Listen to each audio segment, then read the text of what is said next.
కడప జిల్లాలో అఖండ 2 సినిమా విడుదల సందర్భంగా బాలయ్య ఫ్యాన్స్ సందడి చేశారు. భారీ అంచనాలతో విడుదలైన ఈ సినిమాతో అన్ని వర్గాల ప్రేక్షకులను ఆకట్టుకుంటుందని హర్షం వ్యక్తం చేశారు. ఇక బోయపాటి సనాతన ధర్మం ప్రస్తావన మనసును గెలుచుకున్నాడని కితాబిచ్చి తమన్ మ్యూజిక్ కు ఫ్యాన్స్ పూనకాలతో జై బాలయ్య అంటూ సందడి చేశారు. అనంతపురంలో ఎమ్మెల్యే దగ్గుపాటి ప్రసాద్ బాలయ్య ఫ్యాన్స్ తో భారీ బైక్ ర్యాలీ నిర్వహించారు. అనంతరం గౌరీ థియేటర్లో శివలింగానికి రుద్రాభిషేకం చేసి బాలయ్య అఖండ 2 అఖండ 1 మించే రికార్డు బద్దలు కొడుతుందని ఆయన తెలిపారు. ఈ చిత్రం సక్సెస్ మీట్ అనంతపురంలో చేయాలని ఎమ్మెల్యే కోరారు. ములుగు జిల్లా ఏటూరు నాగారం మేజరు గ్రామ పంచాయతీలో బీఆర్ఎస్ బలపరిచిన కాకులమర్రి శ్రీలత లక్ష్మణ్ బాబు 3500 ఓట్ల భారీ మెజారిటీతో గెలుపొందారు. ఇక అధికార కాంగ్రెస్ ల మధ్య హోరాహోరీగా సాగిన ఈ పోరులో విజయం బీఆర్ఎస్ ను వరించింది. ఈ గెలుపుతో పార్టీ శ్రేణులు సంబురాలు చేసుకున్నారు.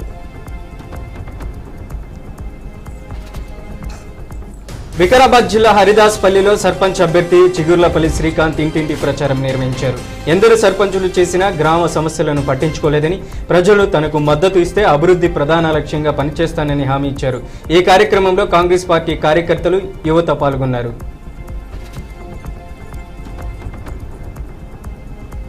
చిత్తూరు జిల్లాలో బాలయ్య అఖండ 2 ప్రీమియర్ షో ప్రదర్శిస్తున్న రంగ మహాల్ థియేటర్లో సిబ్బందికి మరియు ఫ్యాన్స్ కి మధ్య గొడవ జరిగింది. అయితే అభిమానులు కొంతమంది ఆన్లైన్ లో బుక్ చేసుకున్నారని, ఒక్కొక్కరిని చెక్ చేస్తున్న సమయంలో వాగ్వాదం చేసుకుందని, కొట్టుకునే వరకు దారి తీసిందని, అలాగే తమిళనాడు, కర్ణాటక నుంచి ఫ్యాన్స్ వస్తున్నారని, పోలీసు సిబ్బంది లేకపోవడం వల్ల ఈ ఘర్షణ వాతావరణం చోటు చేసుకుందని అభిమానులు తెలిపారు. విజయవాడ ఇంద్రకీలాద్రిపై వీవీఐపీ దర్శనాలను రద్దు చేశారు. భవానీ దీక్షల విరమణ సందర్భంగా భక్తులు భారీ సంఖ్యలో వస్తున్నారని, అందువల్ల భవానీ భక్తులకు ఇబ్బంది ఉంటుందని, అందుకే వీఐపీ దర్శనాలకు రద్దు చేస్తున్నట్లు ఆలయ ఈవో సీనా నాయక్ తెలిపారు. తూర్పుగోదావరి జిల్లా గోకవరంలో శ్రీనివాస థియేటర్ వద్ద సీనియర్ ఎన్టీఆర్ ఫ్యాన్స్ సందడి చేశారు. వాయిదా పడుతూ వచ్చిన అఖండ 2 ఎట్టకేలకు రిలీజ్ అవ్వడంతో ప్రేక్షకులు బ్రహ్మరథం పడుతున్నారు. థియేటర్ ముందు కొబ్బరికాయలు కొట్టి బాలకృష్ణ డైలాగులతో రెచ్చిపోయారు.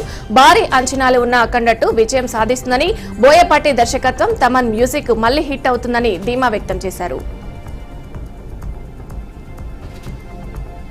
కామారెడ్డి జిల్లా బన్సువాడ నియోజకవర్గంలోని 3వ విడతలో సర్పంచ్ ఎన్నికల ప్రచారంలో భాగంగా అక్కడ బన్సువాడ, నసునూరాబాద్, బీర్కూరు మండలాల్లో 3 పార్టీల అభ్యర్థులు పోటాపోటీగా నువ్వా నేనా అన్నట్లు ఎన్నికల ప్రచారం నిర్వహిస్తున్నారు. నాగర్ కర్నూలు జిల్లా తొలి విడత సర్పంచ్ ఎన్నికల్లో కల్వకుర్తి మండలం తాండ్రాలో కాంగ్రెస్, అలాగే బెల్దండ మండలం పోతేపల్లిలో బీఆర్ఎస్ క్లీన్ స్వీప్ చేసింది. ఎన్నికల్లో ఎలాంటి ఘటనలు జరగకుండా ఎన్నికల కమిషన్ అధికారులు భారీ బందోబస్తు ఏర్పాటు చేయగా, రాజకీయాలకు అతీతంగా అభివృద్ధి లక్ష్యంగా పనిచేస్తున్నామని గెలుపొందిన సర్పంచులు తెలిపారు.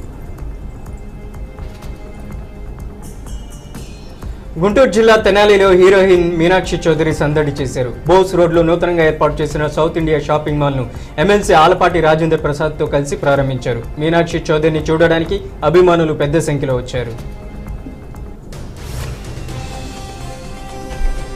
మహబూబాబాద్ మండలం సోమ్లా తండా సర్పంచ్ ఎన్నికల్లో వింత ఘటన చోటు చేసుకుంది. కాంగ్రెస్ పార్టీ రెబెల్ అభ్యర్థి ఇస్లావత్ సుజాత ప్రత్యర్థి బూక్యా కౌశల్యపై 17 ఓట్లతో గెలుపొందింది. అలాగే ఓడిన బూక్యా కౌశల్య తను పంచిన 1500 రూపాయలు ఇవ్వాలంటూ ఇంటింటా తిరుగుతూ వాగ్వాదానికి దిగారు. చివరికి పోలీసుల జోక్యం చేసుకోవడంతో గొడవ సద్దుమణిగింది.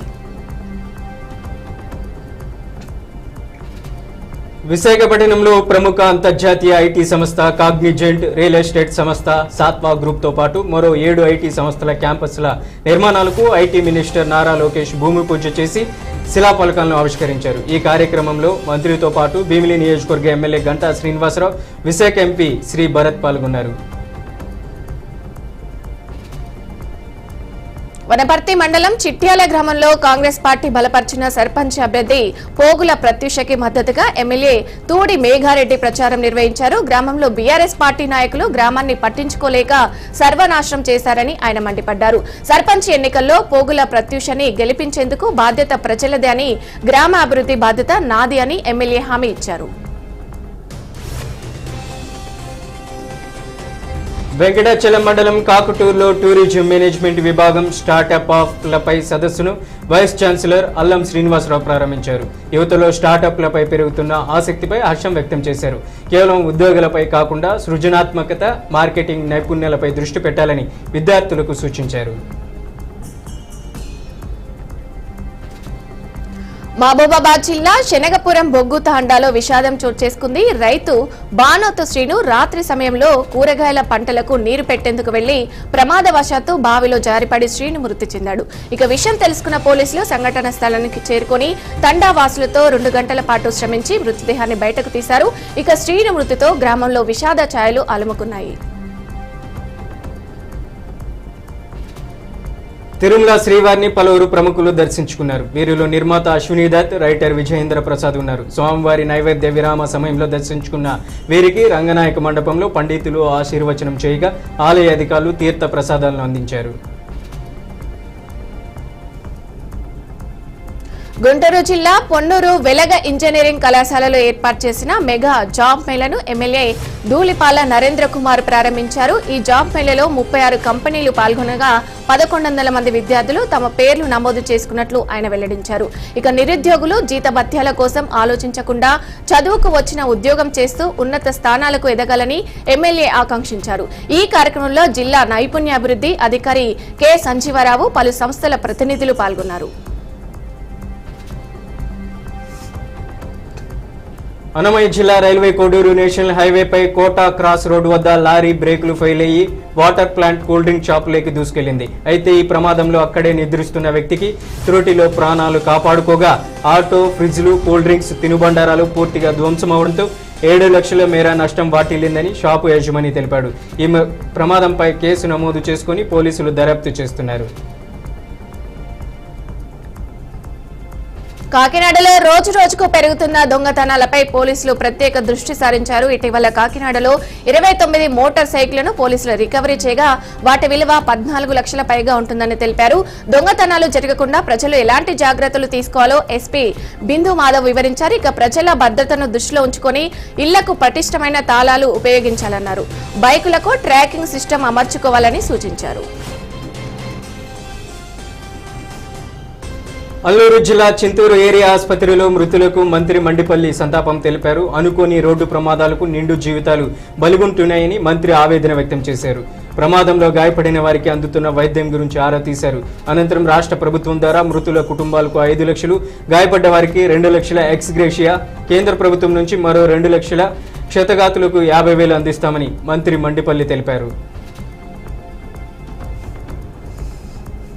కాకినాడ కలెక్టరేట్ లో అంగన్వాడీలు ధర్నా నిర్వహించారు. గత 6 ఏళ్ల నుంచి అంగన్వాడీలకు వేతనం పెరగలేదని, కనీస వేతనం 26,000 చెల్లించాలని డిమాండ్ చేశారు. యాప్ల పేరుతో పని భారాన్ని తగ్గించారని, అన్ని యాప్లు కలిసి ఒకే యాప్గా మార్చాలని కోరారు. కూటమి ప్రభుత్వం ఎన్నికల ముందు హామీలు ఇచ్చి అమలుకు కృషి చేయడం లేదని ఆవేదన వ్యక్తం చేశారు. అనంతరం జాయింట్ కలెక్టర్ అపూర్వ భారత్ కు వినతి పత్రం అందించారు. కర్నూలు జిల్లాలో ప్రభుత్వ మెడికల్ కళాశాలను కాపాడుకునేందుకు ప్రజలు పూర్తి స్థాయిలో మద్దతు ఇస్తున్నారని మాజీ ఎమ్మెల్యే ఎస్వి మోహన్ రెడ్డి అన్నారు. కర్నూలు నియోజకవర్గంలో 68,000 మంది సంతకాలు చేసి మద్దతు ఇచ్చారని ఆయన తెలిపారు. కూటమి ప్రభుత్వం ప్రజలకు వ్యతిరేకంగా పనిచేస్తుందని మండిపడ్డారు. సంతకాల సేకరణ ఉద్యమంలో సాగుతుందని మాజీ ఎమ్మెల్యే వెల్లడించారు. మంత్రి కొండా ప్రధాన అనుచరుడు నవీన్ రాజ్ పై మరోసారి వివాదాస్పద చర్యలతో కేసు నమోదైంది. 25వ డివిజన్ కాంగ్రెస్ ప్రెసిడెంట్ సాజిద్ పై దాడి చేసిన ఘటనపై సాజిద్ ఫిర్యాదు చేయడంతో నవీన్ రాజ్ తో పాటు అతని అనుచరులపై ఇంతేజారు గంజ్ పోలీస్ స్టేషన్లో బిఎన్ఎస్ సెక్షన్ 118 అలాగే 296, 351 కింద కేసులు నమోదు చేశారు. వాట్సాప్ గ్రూపులో నవీన్ రాజు వ్యవహార శైలి గురించి ఆడియోలు పెట్టినందుకు తనను కత్తితో బెదిరించి దాడి చేశారని బాధితుడు సాజిద్ ఆరోపించారు. వనపర్తి జిల్లాలో 2వ విడత గ్రామ పంచాయతీ ఎన్నికలు నిర్వహించనున్న మండలాల్లో పోలింగ్ సిబ్బందికి పోలింగ్ సామాగ్రి పంపిణీకి ప్రణాళికబద్ధంగా ఏర్పాట్లు చేయాలని జిల్లా కలెక్టర్ ఆదర్శ్ సురభి ఆదేశించారు. అదనపు కలెక్టర్ యాదయ్యతో కలిసి కొత్తపేట మండలంలోని ఎంపీడీఓ కార్యాలయంలో పోస్టల్ బ్యాలెట్ కేంద్రాలను సందర్శించారు. ప్రజలు ఓటు హక్కును స్వేచ్ఛగా వినియోగించుకోవాలని తెలిపారు. రాచకొండ కమిషనరేట్ పరిధి శివాజీనగర్ ఎల్పీజీ గ్యాస్ సిలిండర్ పేలింది. తెల్లవారుజామున 2 గంటల 30 నిమిషాల సమయంలో ఘటన చోటు చేసుకోగా 2 వృద్ధులు ప్రాణాలతో బయటపడ్డారు. 3వ తేదీన బుక్ చేసిన సిలిండర్ వాడకుండా స్టోర్ రూమ్ లో ఉందని, పేలుడు దాటికి దాదాపు 8 లక్షల ఆస్తి నష్టం జరిగిందని తెలిపారు. విషయం తెలుసుకున్న పోలీసులు సంఘటన స్థలానికి చేరుకొని విచారణ ప్రారంభించారు. మెదక్ నిజాంపేట మండలం నస్కల్ గ్రామ పంచాయతీలో బీఆర్ఎస్ పార్టీ సర్పంచ్ అభ్యర్థి బాగాల రజిత నగేష్ యాదవ్ను భారీ మెజార్టీతో గెలిపించాలని మాజీ ఎమ్మెల్యే పద్మా దేవేందర్ రెడ్డి అన్నారు. బీఆర్ఎస్ పార్టీ నాయకులతో కలిసి ఇంటింటి ప్రచారం నిర్వహించారు. కాంగ్రెస్ ప్రభుత్వం చేసినటువంటి మోసాలను ఎండగట్టాలంటే గ్రామాల్లో బీఆర్ఎస్ పార్టీ బలపరిచిన అభ్యర్థులకు మద్దతు ఇవ్వాలని పద్మా దేవేందర్ రెడ్డి అన్నారు. ఉదయగిరి పట్టణంలోని బాలాజీ ఫుట్వేర్ షాపులో తెల్లవారుజామున జరిగిన అగ్ని ప్రమాదం తీవ్ర నష్టాన్ని కలిగించింది. ఆకస్మికంగా మంటలు చెలరేగడంతో లోపల ఉన్న చెప్పులు, ఫర్నిచర్ సహా మొత్తం సరుకులు కాలి బూడిదైపోయాయని షాప్ యజమాని వెల్లడించారు. ఇక ఈ ప్రమాదంలో సుమారు 15 లక్షల నష్టం వాటిల్లిందని ఆయన ఆవేదన వ్యక్తం చేశారు. సమాచారం అందుకున్న అగ్నిమాపక సిబ్బంది వెంటనే చేరుకొని మంటలను అదుపులోకి తీసుకొచ్చినా అప్పటికే దుకాణం పూర్తిగా దగ్ధమైపోయిందని తెలిపారు. గ్రామాల అభివృద్ధికి ఐక్యంగా పనిచేయాలని, ప్రజల సమస్యలను వెంటనే ఉన్నతాధికారుల దృష్టికి తీసుకెళ్లి పరిష్కారం చేయాలని మంత్రి పొన్నం ప్రభాకర్ నూతనంగా ఎన్నికైన ప్రజాప్రతినిధులకు సూచించారు. గ్రామ పంచాయతీ తొలి దశలో విజయం సాధించిన సర్పంచులు, ఉప సర్పంచులు, వార్డు సభ్యులను మంత్రి పొన్నం సత్కరించారు. హుస్నాబాద్ నియోజకవర్గంలోని ఎల్కతుర్తి, భీమదేవరపల్లి మండలాల్లో జరిగిన పోలింగ్ ప్రశాంతంగా ముగిసిందని గెలిచిన ప్రతినిధులకు మంత్రి పొన్నం ప్రభాకర్ శుభాకాంక్షలు తెలిపారు. సినిమాటోగ్రఫీ మంత్రి కోమటిరెడ్డి వెంకటరెడ్డి సంచలన వ్యాఖ్యలు చేశారు. ఇక భవిష్యత్తులో ఏ సినిమాకు కూడా టికెట్ల రేట్లు పెంచేది లేదని కోమటిరెడ్డి అన్నారు. సినిమాలు తీసే నిర్మాతలు, దర్శకులెవరూ తమ వద్దకు రావద్దని మంత్రి కోమటిరెడ్డి వెంకటరెడ్డి విజ్ఞప్తి చేశారు. తమది ఇందిరమ్మ ప్రభుత్వమని, పేదల కోసమే నిర్ణయాలు ఉంటాయని స్పష్టం చేశారు. హీరోలకు 100 కోట్లు రెమ్యునేషన్లు ఎందుకు ఇవ్వాలి, టికెట్ల రేట్లు పెంచాలని ఎందుకు ఒత్తిడి చేయాలని ప్రశ్నించారు.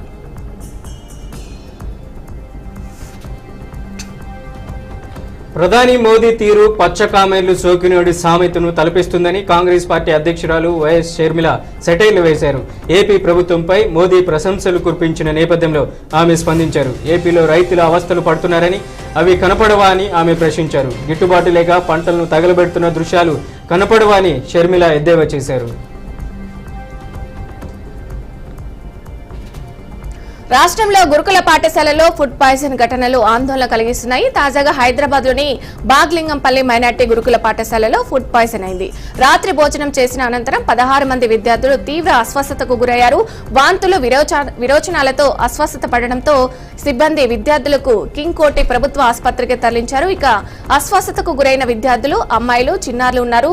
తల్లిదండ్రులకు సమాచారం అందడంతో ఆసుపత్రికి చేరుకొని ఆందోళన వ్యక్తం చేస్తున్నారు. ప్రజాప్రభుత్వం అందిస్తున్న సంక్షేమ పథకాలు బాగున్నందనే పంచాయతీ ఎన్నికల్లో కాంగ్రెస్ను దీవించారని పీసీసీ చీఫ్ మహేష్ కుమార్ గౌడ్ అన్నారు. మొదటి విడత పంచాయతీ ఎన్నికల్లో 65% పైగా కాంగ్రెస్ మద్దతుదారులు గెలిచారని, ఇదే ఉత్సాహంతో 2, 3 విడతల్లోనే మెరుగైన ఫలితాలు సాధిస్తామన్నారు. ఇటీవల జరిగిన గ్లోబల్ సమ్మిట్ను దేశ విదేశాల మీడియా ప్రశంసించిందని పీసీసీ చీఫ్ అన్నారు.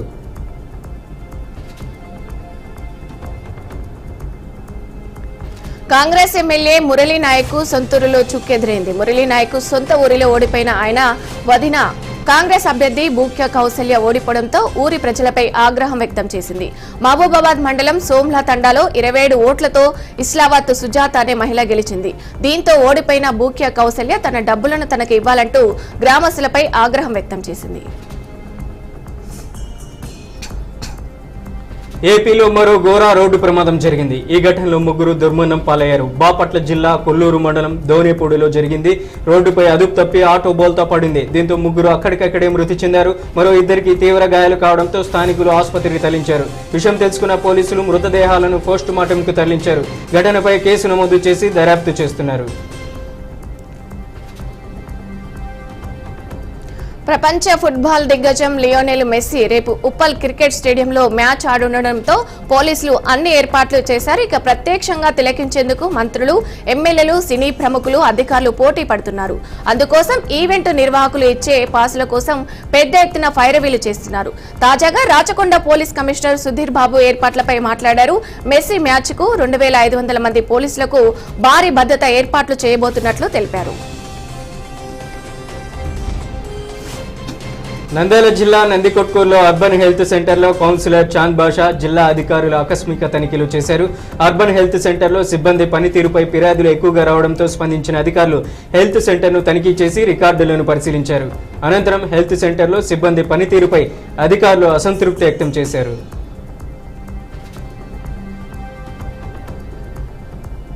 ఇవాళ ప్రపంచవ్యాప్తంగా బాలయ్య సినిమా అఖండ 2 చిత్రం విడుదలైంది. దీంతో థియేటర్ వద్ద బాలయ్య ఫ్యాన్స్ సందడి మొదలైంది. ఇక ఈ క్రమంలో చిత్తూరు జిల్లా పలమనేరు నియోజకవర్గంలో థియేటర్ వద్ద ఫ్యాన్స్, థియేటర్ సిబ్బందికి మధ్య బహాబహి చోటు చేసుకుంది. సినిమా చూడాలని ఆన్లైన్ లో టికెట్లు బుక్ చేసుకుని వచ్చిన ఫ్యాన్స్ కు సిబ్బంది థియేటర్ లోపలికి పంపకపోవడంతో తీసుకుని కింద కొట్టుకున్నారు. ఇక దీంతో అక్కడే ఉన్న పలువురు అభిమానులు కలగజేసుకుని పరిస్థితిని చక్కబెట్టారు. కొంతకాలంగా శ్రీకాకుళం జిల్లాలో దొంగలు హల్చల్ చేస్తున్నారు. సోంపేట మండల కేంద్రంలో వరుస దొంగతనాలు చోటు చేసుకుంటూ ఉండడంతో ఆ ప్రాంతంలో తీవ్ర ఆందోళన నెలకొంది. గోల్డ్ షాపులు, జనరల్ స్టోర్లు ప్రధానంగా టార్గెట్ అవుతూ ఉండడంతో వ్యాపారులు, స్థానికులు భయభ్రాంతులకు గురవుతున్నారు. ఈ పరిణామంపై స్పందించిన పోలీసులు ప్రత్యేక బలగాలను ఏర్పాటు చేసి దొంగల కోసం గాలింపు చర్యలను ముమ్మరం చేశారు. ఇదిలా ఉండగా దొంగతనం చేస్తూ ఒక మహిళ సీసీ కెమెరాకు చిక్కుకోవడంతో స్థానికుల్లో మరోసారి ఆందోళన పెంచింది. అల్లూరి సీతారామరాజు జిల్లా చింతూరు మారడమిల్లి ఘాట్ రోడ్డులో రాజుగారి మెట్ట వద్ద జరిగిన బస్సు ప్రమాదంలో ఇప్పటి వరకు మొత్తం 9 మంది మరణించారు. మరో 22 మంది తీవ్రంగా గాయపడ్డారు. ఇక ఈ ఘటనపై సీఎం చంద్రబాబుతో పాటు డిప్యూటీ సీఎం పవన్ కళ్యాణ్ తీవ్ర దిగ్భ్రాంతి వ్యక్తం చేశారు. ఈ మేరకు అల్లూరు జిల్లా కలెక్టర్ ఆదిత్య దినేష్ కుమార్, అలాగే ఎస్పీ అమిత్ బర్దార్ స్వయంగా స్పాట్కు వెళ్లి సహాయక చర్యలను పర్యవేక్షించారు. విశాఖ స్టీల్ ప్లాంట్ డంప్ యార్డులో భారీ పేలుడు సంభవించింది. దీంతో కార్మికులు భయంతో పరుగులు తీశారు. ఘటనపై కార్మికులు ఫైర్ సిబ్బందికి సమాచారం అందించడంతో ఘటనా స్థలానికి చేరుకుని అగ్నిమాపక సిబ్బంది మంటలను అదుపు చేశారు. కొద్దిసేపటికే మంటలు అదుపులోకి రావడంతో కార్మికులు ఊపిరి పీల్చుకున్నారు. ఘటనపై అధికారులు ఆరా తీస్తున్నారు. ప్రధాని నరేంద్ర మోదీ అధ్యక్షతన సమావేశమైన కేంద్ర మంత్రిమండలి కీలక నిర్ణయం తీసుకుంది. గ్రామీణ ఉపాధి హామీ పథకం పేరు మార్పునకు కేబినెట్ ఆమోదం తెలిపింది. ఇక పూజ్య బాపు గ్రామీణ ఉపాధి హామీ పథకంగా మార్చుతూ నిర్ణయం తీసుకున్నారు. ఇక ఈ స్కీమ్ కు 51 కోట్ల నిధులు కేటాయించాలని నిర్ణయించారు. అంతేకాకుండా ఏడాదికి 120 పని దినాలు తప్పనిసరి చేసింది. ఢిల్లీ వాయు కాలుష్యంపై చర్చ జరగాలని కాంగ్రెస్ ఎంపీ రాహుల్ గాంధీ పార్లమెంట్లో చర్చకు ప్రతిపాదన పెట్టారు. కాలుష్యం కారణంగా ప్రజలు ఇబ్బంది పడుతున్నారని అన్నారు. దేశంలోని ప్రధాన నగరాల్లో కాలుష్యం ప్రభావం ఉందని చెప్పారు. దుప్పటిలా కప్పుకున్న విషపూరితమైన గాలిలో ప్రజలు జీవిస్తున్నారని ఆవేదన వ్యక్తం చేశారు. దేశంలో అధికారంలో ఉన్న భారతీయ జనతా పార్టీలో కీలక ఘట్టానికి తెరపడింది. ఇక పార్టీ జాతీయ అధ్యక్ష పదవికి ఎన్నికల నగారం మోగింది. రేపు నామినేషన్ల స్వీకరణ, ఎల్లుండి ఎన్నిక జరగనున్నట్లు పార్టీ వర్గాలు వెల్లడించాయి. ఇక ఈ నేపథ్యంలో కమల దళానికి తదుపరి సారథి ఎవరు, అధిష్టానం ఆశీస్సులు పొందిన నేత ఏకగ్రీవంగా ఎన్నికవుతారా లేక అనూహ్యంగా పోటీ ఎదురవుతుందా అనే అంశంపై ఢిల్లీ రాజకీయ వర్గాల్లో సర్వత్రా ఉత్కంఠ నెలకొంది. జోర్డాన్, ఇథియోపియా, ఓమెన్ దేశాల పర్యటనకు ప్రధాని మోదీ వెళ్లనున్నారు. డిసెంబర్ 15 నుంచి 18వ తేదీ వరకు 3 రోజుల్లో ఈ 3 దేశాల్లో మోదీ పర్యటించనున్నారు. మిడిల్ ఈస్ట్, ఆఫ్రికా దేశాల్లో భారత్కు కీలక భాగస్వాములైన ఈ దేశాలతో సంబంధాలను మరింత బలోపేతం చేసేందుకు మోదీ ప్రయత్నిస్తారని విదేశాంగ శాఖ తెలిపింది. జోర్డాన్ రాజు అబ్దుల్లా టూ బిన్ అల్ హుసేన్ ఆహ్వానం మేరకు ప్రధాని ముందుగా ఆ దేశానికి వెళ్తున్నారని, ఆయనతో భారత్ జోర్డాన్ బంధాల గురించి చర్చిస్తారని తెలుస్తుంది.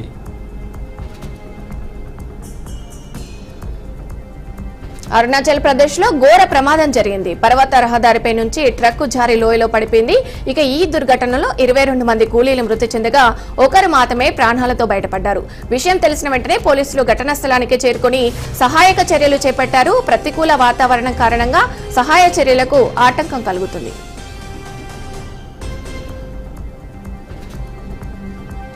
ఆస్ట్రేలియాలో స్కై డైవ్ చేసేందుకు సిద్ధమైన ఓ వ్యక్తి పారాచూట్తో సహా విమానం వెనక భాగంలో చిక్కుకుని చాలాసేపు గాలిలోనే వేడాల్సి వచ్చింది. 15,000 అడుగుల ఎత్తు నుంచి స్కై డ్రైవింగ్ చేసేందుకు కొందరు వ్యక్తులు సిద్ధమయ్యారు.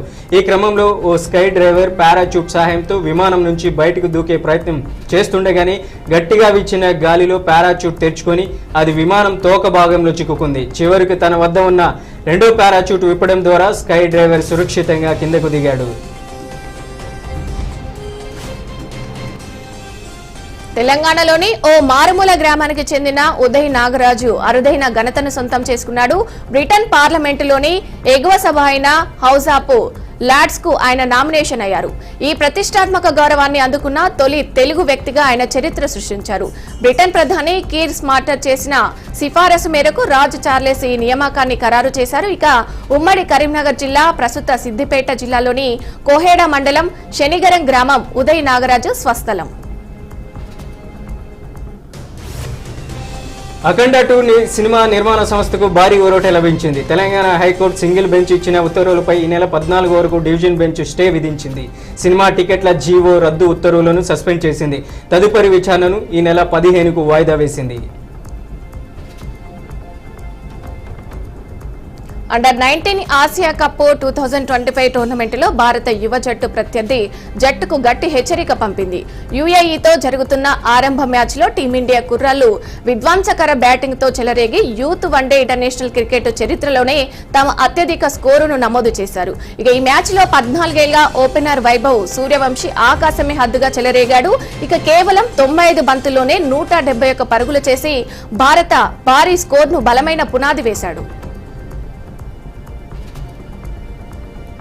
అంతర్జాతీయ మార్కెట్ల నుంచి సానుకూల సంకేతాలతో దేశీయ స్టాక్ మార్కెట్ సూచీలు లాభాల్లో ముగిశాయి. సెన్సెక్స్ 449.53 పాయింట్ల లాభంతో 85,267.66 వద్ద స్థిరపడింది. నిఫ్టీ 148 పాయింట్ల లాభంతో ముగిసింది. డాలర్తో రూపాయి మారకం విలువ 90.42గా ఉంది.